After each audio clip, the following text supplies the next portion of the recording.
Os Apócrifos. Pseudo-epígrafo da Gênese. Livro de Melquisedeque. A criação do universo. Imediatamente a luz de sua presença inundou o profundo abismo e, triunfando sobre as trevas, revelou um mundo inacabado, coberto por águas cristalinas.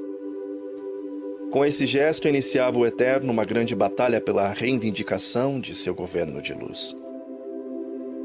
Batalha do amor contra o egoísmo, da justiça contra a injustiça, da humildade contra o orgulho, da liberdade contra a escravidão, da vida contra a morte.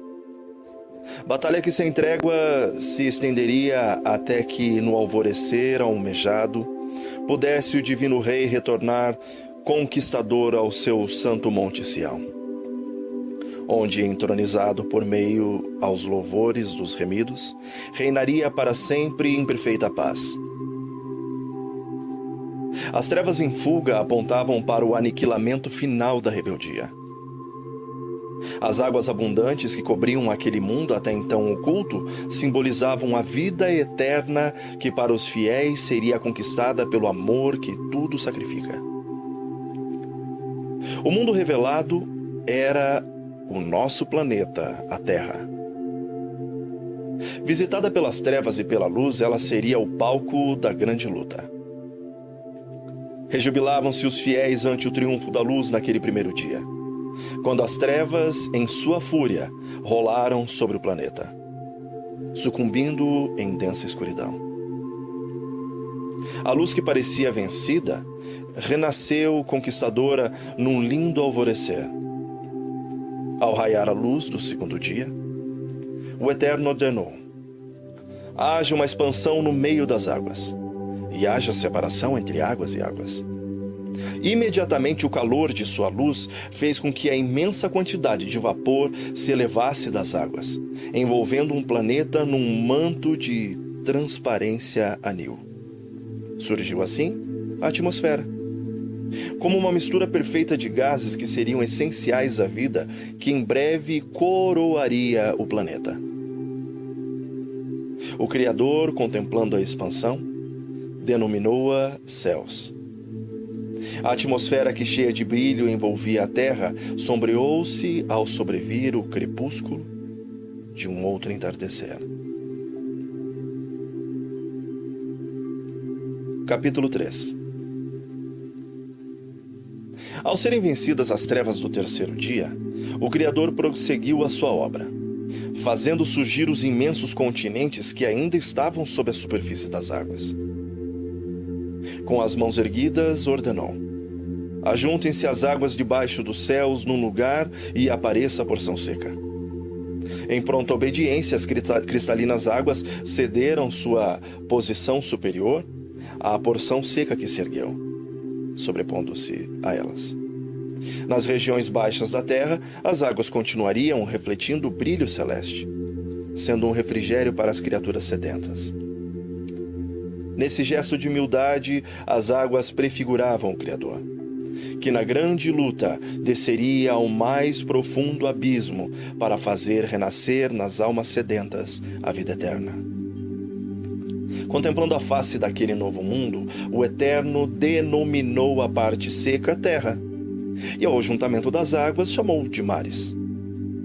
Com sua poderosa voz prosseguiu ordenando: produza a terra erva verde, erva que dê semente, árvore frutífera, que dê fruto segundo a sua espécie, cuja semente esteja nela sobre a terra. Em obediência ao manto divino, a superfície sólida do planeta revestiu-se de toda a sorte de vegetação. Lindos prados a florir, campos verdejantes entrecortados por rios cristalinos, florestas sem fim, onde árvores frondosas deixavam pender frutos saborosos de infindáveis espécies. A terra era como uma tela onde o Criador, pelo poder de sua palavra, coloria quadros de beleza sem par.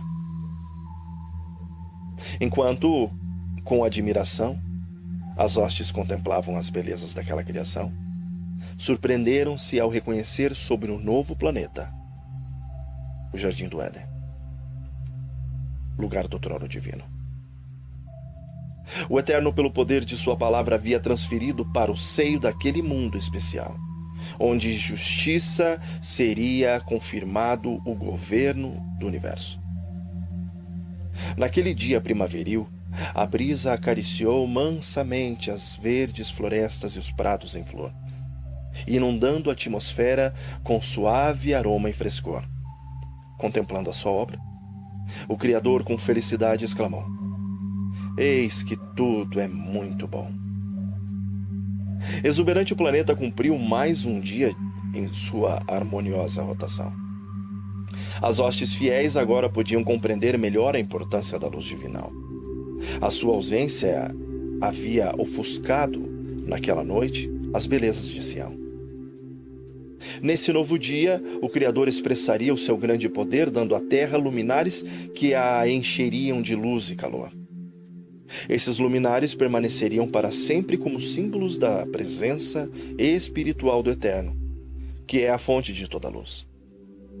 Contemplando o espaço escuro e vazio que se estendia ao redor da terra, com potente voz ordenou: "Haja luminares na expansão dos céus, para haver separação entre dia e noite.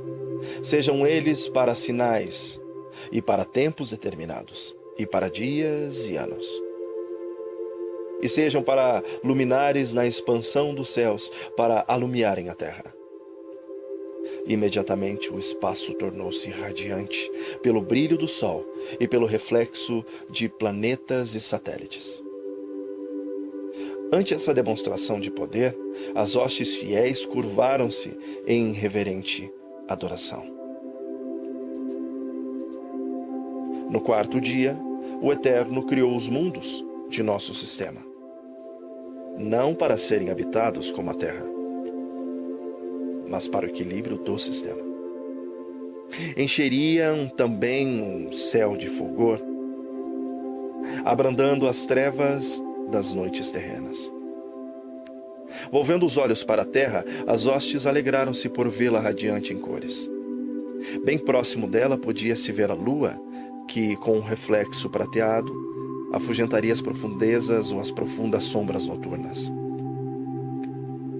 Envolvidos por esse cenário encantador, os filhos da luz, rejubilantes, saudaram o alvorecer do quinto dia, que seria de muitas surpresas. O Eterno tornaria a terra festiva pela presença de infindáveis espécies de animais irracionais que habitariam toda a superfície do planeta. Essa criação teria continuidade no sexto dia. Erguendo as poderosas mãos, o Criador, olhando primeiramente para as cristalinas águas, ordenou: "Produzam as águas abundantemente répteis de alma vivente." De imediato, as águas tornaram-se ondulantes pela presença de incontáveis espécies de répteis que, felizes e gratos, festejavam a existência num contínuo nadar e saltitar. Desde os seres microscópicos até as grandes baleias, todos surgiram em completa harmonia, refletindo sua natureza, o amor do Criador. Pousando os olhos sobre a atmosfera anil que repousava sobre as verdejantes florestas, o Eterno continuou: "Voem as aves sobre a face da expansão dos céus." Mediante sua ordem, os céus se encheram de pássaros coloridos que, voando em todas as direções, tinham no coração um cântico de gratidão pela vida. Esse cântico encheu o ar, misturando-se com o perfume das matas floridas. Contemplando com prazer as suas criaturas terrenas, o Eterno abençoou-as, dizendo: "Frutificai e multiplicai-vos e enchei as águas nos mares, e as aves se multipliquem na terra." Rejubilante, as hostes fiéis presenciaram o alvorecer do sexto dia. O que criaria o Eterno nesse novo dia? Essa indagação pairava na mente de todos os seres racionais. Estavam certos de que algo muito especial estava para acontecer. Erguendo os potentes braços, o Eterno ordenou: "Produza a terra a alma vivente conforme a sua espécie, gados, répteis e bestas feras da terra conforme a sua espécie. Sua voz foi prontamente ouvida e nas florestas e campos pôde-se ver o resultado de seu poder criador. Animais de todas as espécies despertaram numa existência feliz em meio a um paraíso de perfeita paz. A terra tornara-se extremamente bela, qual princesa adornada para receber o seu rei e senhor. Quem seria esse ser especial? Movendo-se com majestade, o Eterno baixou as glórias do novo mundo, dirigindo-se ao jardim do Éden, lugar do trono divino. Os anjos da luz acompanharam-no reverentes, detendo-se qual nuvem sobre os céus do paraíso. Todo o universo observava com profundo interesse o desdobramento dos atos do Criador em resposta às acusações de seus inimigos. O momento era decisivo. Tudo indicava que o Eterno demonstraria não ser tirano e nem egoísta, coroando alguém sobre o Monte Sião. Satã e seus seguidores não duvidavam de que o reino lhes seria entregue e reinariam conquistadores no seio daquele antigo abismo, onde as trevas e a luz agora se entrelaçavam. Os súditos da luz estremeceram ante essa perspectiva. Junto à fonte do rio da vida, então o Eterno curvou-se solenemente e com os elementos naturais da terra começou a moldar. E moldou com muito carinho uma criatura especial. Depois de alguns instantes, estava estendido diante do Criador o corpo, ainda sem vida. Era o corpo do primeiro homem. O Eterno contemplou-o e, após acariciar-lhe a face fria e descorada, soprou-lhes nas narinas e soprou-lhe o fôlego da vida. E o homem começou a viver. Como que despertando de um sono, o homem abriu os olhos e contemplou a face meiga de seu Criador, que sorrindo beijou-lhe a face, agora corada e cheia de vida. Emocionou-se ao ouvir o Eterno dizer-lhe com voz suave e cheia de afeição: meu filho, meu querido filho. Por ter nascido do solo, o primeiro homem recebeu o nome de Adão. Tomando-o pela mão, o Eterno o levantou. Sem perceber o cenário de fulgor que o circundava, Adão, num gesto de gratidão pela existência, envolveu o Criador num eterno abraço, prostrando-se em reverente adoração. As hostes fiéis que admiradas testemunhavam a grandiosa realização divina, emocionada ante um gesto humano, prostraram-se também em reverente adoração. Uniram então as vozes num cântico de júbilo, em saudação àquela criatura especial, que despertava agora para a vida, num momento tão decisivo para o universo. Com o coração cheio de felicidade, Adão uniu-se aos anjos em seu cântico de louvor. A sua voz ao ecoar pelos arredores floridos, misturou-se ao canto das aves e ao mugir de animais que se aproximavam em festa. Num passeio de surpresas inesquecíveis, Adão foi conscientizado das belezas de seu lar. Com admiração, contemplou o Monte Sião, donde jorrava o rio da vida numa cascata de luz. O majestoso monte jazia coroado por um lindo arco. Em seus passos, seguiu o curso do cristalino rio, que deslizava sereno em meio às maravilhas do Éden. Admirava-se das altaneiras árvores que, embaladas pela brisa, deixavam prender os ramos, abundantes flores e frutos. Inclinava-se ali e acolá, atraído pelo fulgor das pedras preciosas que por todas as partes enfeitavam o gramado. Com intensa alegria, Adão tomava conhecimento das infindáveis espécies de animais que povoavam o jardim. Todos eram mansos e submissos, e viviam em perfeita harmonia e felicidade. Detendo-se em seus passos, Adão admirou-se da alvura e meiguice de um animalzinho que brincava no gramado. Aproximando-se, tomou-o em seus braços, dedicando-lhe um afeto especial. Como era agradável acariciar a sua alva lã. Seus olhinhos meigos refletiam um brilho de amor e humildade. Havia algo especial naquele animalzinho. Afetuosamente Adão chamou-o de Cordeiro. Com o animalzinho em seus braços, Adão olhou agradecido para o Eterno e o adorou. Contemplando as suas alvas vestes, seus olhos expressivos de um amor sem par, Adão descobriu que tinha nos braços um símbolo de seu autor. Feliz exclamou: ó Senhor, este cordeirinho revestido de tão branca lã, com um olhar expressivo de tanto amor, se parece contigo. E eu quero tê-lo sempre junto a mim. Observando os animais, Adão percebeu que eles desfrutavam de um companheiríssimo especial. Via por toda parte casais felizes que viviam um para o outro. Seus pensamentos voltaram-se para o seu companheiro. Olhou ao redor e ficou surpreso por não vê-lo. O Eterno se havia ocultado propositalmente, tornando-se invisível.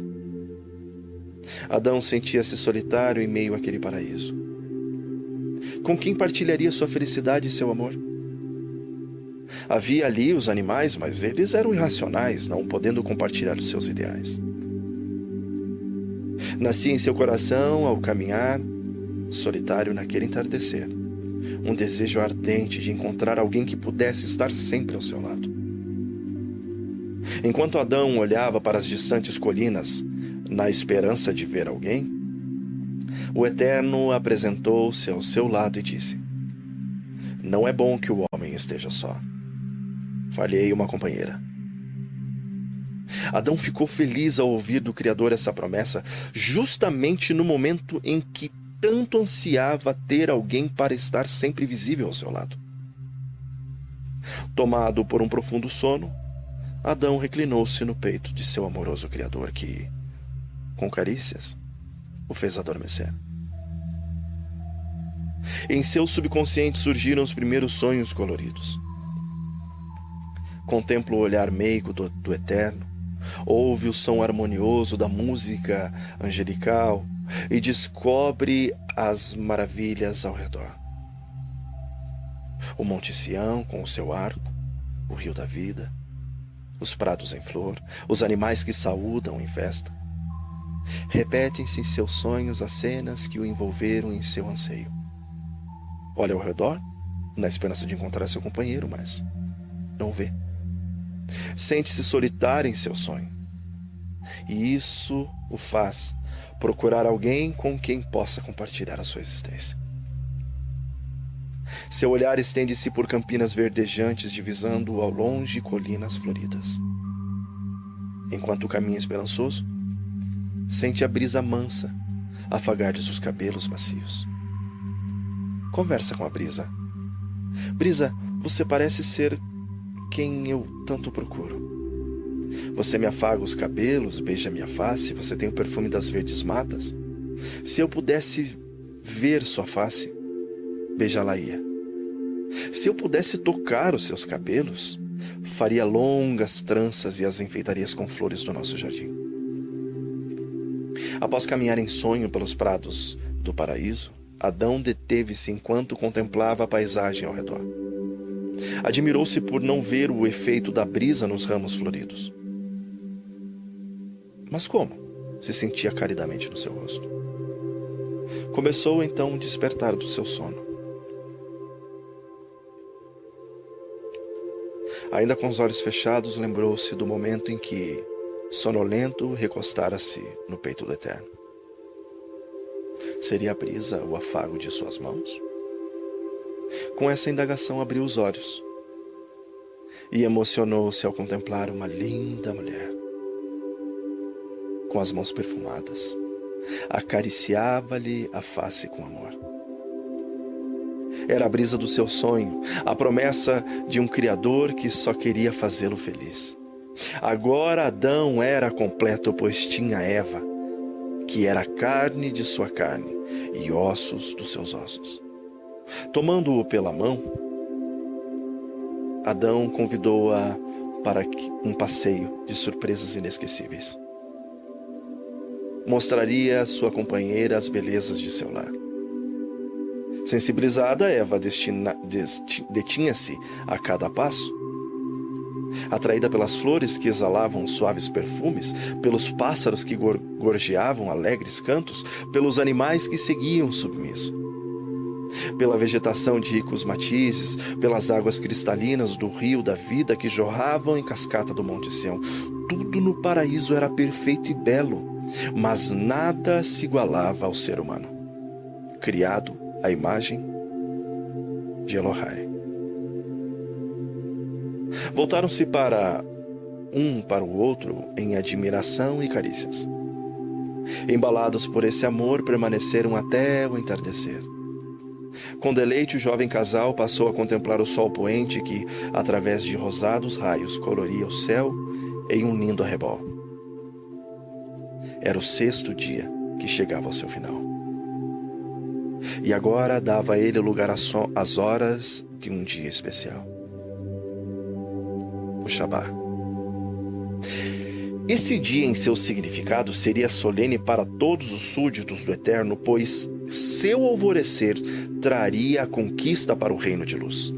O sol, que durante o 6º dia alegrara a natureza com seu brilho e calor, ocultou-se, deixando-os em frias sombras. Os alegres pássaros, silenciando seus trinos, buscavam seus ninhos enquanto os outros animais se recolhiam. Somente o casal permaneceu imóvel, procurando divisar no último lampejo que se apagava no horizonte a esperança de um novo alvorecer. Indagavam o sentido das trevas quando, por entre ramagens, viram um lindo luar, cujos raios prateados banhavam a natureza em suave luminosidade. Todo o céu estava iluminado pelo fulgor das estrelas. Admirados, descobriram que a noite somente era trevas quando se olhava para baixo. Adão e Eva, em sua inocência, não sabiam que aquela noite simbolizava o futuro sombrio da humanidade. Quando o compreendessem, ficariam confortados ao contemplar o fulgor dos céus. A lua falaria de esperança e as estrelas cintilantes testemunhariam o interesse das hostes da luz em aclarar-lhes as trevas morais, dando alento aos pecadores.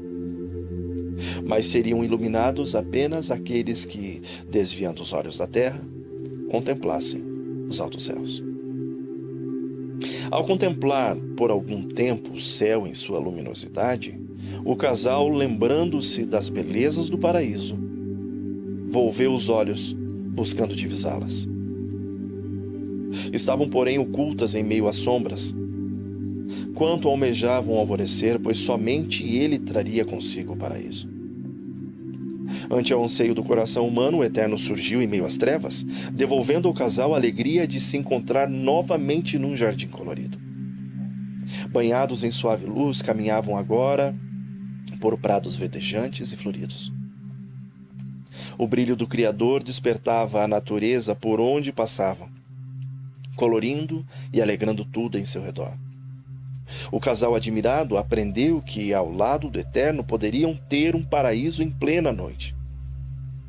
Sentindo-se sonolentos, Adão e Eva recostaram-se no colo do amoroso Pai, que os faz adormecer docemente, esperançosos de um despertar feliz. Deitando-os sobre a relva macia, o Eterno elevou-se, indo para junto das hostes contemplativas. Voltaria a manifestar-se ao alvorecer, fazendo o casal despertar para o mais solene acontecimento que reduziria a pó as vis acusações do inimigo. A noite, escura e fria, através de suas longas horas, parecia zombar da luz. Ofuscaria para sempre as belezas da criação? Oh, jamais. O sol não recuaria ante a impotência das trevas. Surgiria em breve como libertador, arrebatando com os seus cálidos raios a natureza das frias garras, dando-lhe a vida e cor. No último desafio, as trevas tornaram-se densas nas horas que antecederam o alvorecer. A noite arregimentava suas forças para lutar pelo domínio usurpado. Finalmente surgiu no leste um lampejo que parecia falar de esperança de um novo dia. O céu aos poucos tornando-se colorido de um vermelho vivo. E as trevas, impotentes então, recuaram ante a força crescente da luz e foram consumidas em sua fuga. A natureza começou a despertar da longa noite, refletindo em seus seios saudosos raios. Flores abriram-se exalando perfumes de alegria. Animais e aves, silenciados pela noite, uniram as vozes num cântico triunfal em saudação ao alvorecer daquele dia grandioso. A negra noite chegara ao seu fim, dando lugar à luz do dia sonhado. Dia que para Elohim tinha sido muito especial. Tinha sentido especial, pois prefigurava a final conquista de seu reino sobre o domínio da rebeldia. O Eterno agora despertaria seus filhos humanos que, banhados pela luz de sua presença, haviam adormecido na esperança de um alvorecer feliz. Numa marcha festiva, todas as hostes santas com cânticos de conquista acompanharam-no, rumo ao paraíso, banhado em luz. Quando já estavam próximos, o Criador deteve-se contemplando o casal adormecido e exclamou suavemente: "Acordem, meus filhos." Sua voz penetrou nos ouvidos de Adão e Eva, despertando-os para a mais feliz comunhão. Quão depressa raiara a acalentada manhã, trazendo em sua luz o doce paraíso, perdido naquela noite. Com alegria, o casal saudou o divino Criador, unindo-se aos Melahims em antífonas triunfais. O universo vivia um momento deveras solene. Naquela manhã festiva, o Eterno haveria de revelar a grandeza de seu caráter, que é justiça e amor. As acusações de que seu governo era de egoísmo e tirania seriam refutadas. Aos olhos de todas as criaturas racionais do vasto universo, Elohim conduziu o jovem casal ao Monte Sião, o lugar do divino trono. Ali, ante o estremecimento das hostes emudecidas, o Criador, num gesto surpreendente, cobriu o homem com um manto real, colocando sob sua cabeça a coroa que fora cobiçada por Lúcifer. Movidos por profunda gratidão pela suprema honra conferida, Adão e Eva prostraram-se reverentes, depondo aos pés do Criador a sua coroa preciosa em sinal de submissão. Seguiu-se a esse gesto humano um brado de conquista que sacudiu toda a criação. Os filhos da luz, que por tanto tempo haviam sofrido afrontas e humilhações ante as constantes acusações das hostes rebeldes, exaltaram em retumbante louvor o Eterno bendito, que em sua obra de justiça desmentira os inimigos, revelando seu caráter de humildade, desprendimento e amor. Tendo constituído o homem como o Senhor de toda a criação, o Eterno, com voz solene, passou a conscientizá-lo da grandiosidade de sua missão. Como mordomo fiel, devia ele cuidar do paraíso, mantendo límpida a fonte do rio da vida. As leis da justiça e do amor, fundamentos do reino da luz, deveriam ser honradas. Como um cetro racional, caberia ao homem, em gesto de reconhecimento e gratidão, aceitar livremente o governo daquele que o criou. As hostes que maravilhadas testemunhavam a revelação do desprendimento divino compreenderam que o Senhor da Luz não governaria mais o universo, a não ser com o consentimento do homem.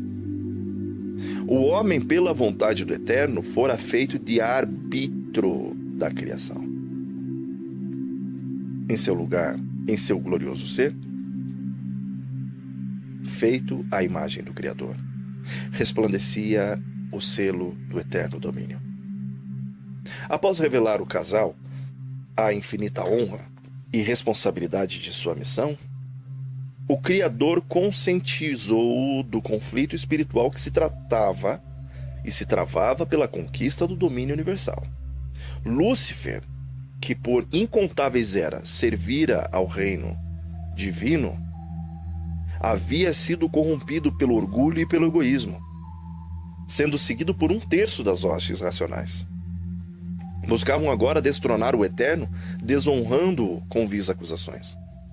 Tendo revelado ao ser humano a dolorosa situação em que o universo se encontrava, o Eterno, num gesto solene, mostrou-lhe 2 altaneiras árvores que, carregadas de grandes frutos, se erguiam em ambas as margens do rio que nascia do trono. A que se elevava à direita revelou Adonai ser a árvore da vida, monumento do reino de luz. A que se erguia à outra margem revelou ser a árvore da ciência do bem e do mal, símbolo da rebeldia. Comendo do fruto da árvore da vida, o homem manifestaria sua submissão ao Criador, que é fonte de vida e luz. Comer da outra árvore seria entregar ao inimigo o domínio de Sião. O inevitável resultado desse passo seria a morte eterna, não somente para o ser humano, mas para toda a criação, que se reduziria ao caos sob a fúria da rebeldia. Ao contemplar demoradamente as 2 altaneiras árvores que se estendiam em seus frutos, tão infinita responsabilidade, Adão prostrou-se ante o Criador, dizendo: Digno és, Adonai, de reinar sobre o universo, pois pela tua sabedoria e amor e poder, todas as coisas foram criadas e subsistem. O Shabá, do triunfo divino, encheu-se de louvor. Todos os filhos da luz uniram-se ao ser humano no mais harmonioso cântico de exaltação àquele cuja grandeza é sem par. Foi com um grande espanto que Satã e seus seguidores testemunharam a grandiosa realização do Eterno. Presenciaram com amargura a alegria dos fiéis ante a coroação do homem. Acontecimento que lançara por terra as fortes acusações que ele havia levantado contra o governo divino. Cheio de frustração e ira, consideravam agora a sua triste condição. Quão terrível e humilhante era-lhes o pensamento de verem os seus planos de rebeldia desfazerem-se diante do Criador, semelhante às sombras daquela noite. Se pudessem, pensavam, encheriam o Shabá de trevas, banindo da mente dos súditos do Eterno qualquer esperança de conquista. Finalmente, em suas considerações, Satã e seus liderados compreenderam que lhes restava uma oportunidade. No meio do jardim do Éden, nas alturas de Sião, elevava-se junto ao rio da vida a árvore da ciência do bem e do mal. Bastaria um gesto humano, nada mais, e teriam sob o seu poder para sempre o domínio cobiçado. Mas como seduzi-lo? Animado ante a perspectiva de uma conquista, Satã procurou com engenhosidade arquitetar então um plano de abordagem. Sabia que se lhe falhasse em sua tentativa, todas as esperanças de triunfo ter-se-iam diluído, desfazendo-se de todos os seus sonhos de aventura. Concluindo que o engano haveria de ser uma poderosa arma, não fora através dele que conseguiria dominar um terço das hostes celestiais? Aguardaria, portanto, um momento propício para armar a sua cilada.